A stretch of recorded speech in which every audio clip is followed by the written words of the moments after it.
यस वर्षको श्री स्वस्थानी तथा माधवनारायण व्रत आजबाट सकिँदैछ।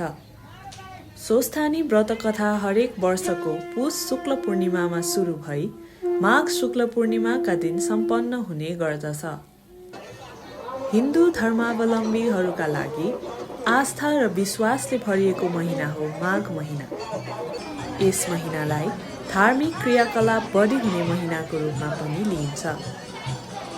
यस महिनाभर घर घरमा श्री स्वस्थानीको कथा सुन्ने र व्रत लिने गरिन्छ।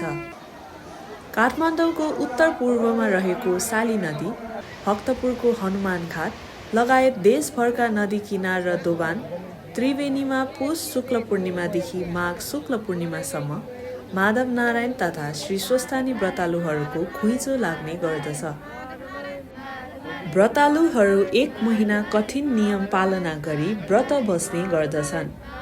व्रतालुले एक महिनाभर जुत्ता नलगाउने, नुन नखाने, एक छाक खाई व्रत बस्ने गर्दछन्।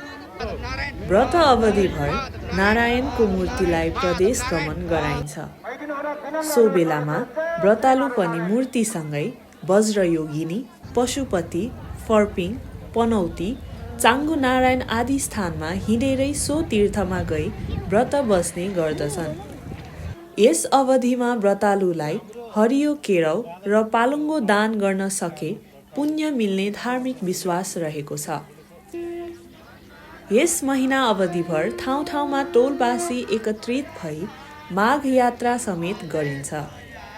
सम्पूर्ण देशवासीको सुख समृद्धिको कामना गरी बिहानै उठी नदी किनार गई स्नान गरी भगवान माधवनारायण तथा शिवको स्तोत्र पाठ गर्दै नगर परिक्रमा गरिन्छ। पारिवारिक सुख, शान्ति, निरोगी तथा मनोकांक्षा पूरा हुने जनविश्वासका कारण श्री स्वस्थानीको व्रत बस्ने व्रतालुको सङ्ख्या अहिले पनि उल्लेख्य रहने गरेको छ।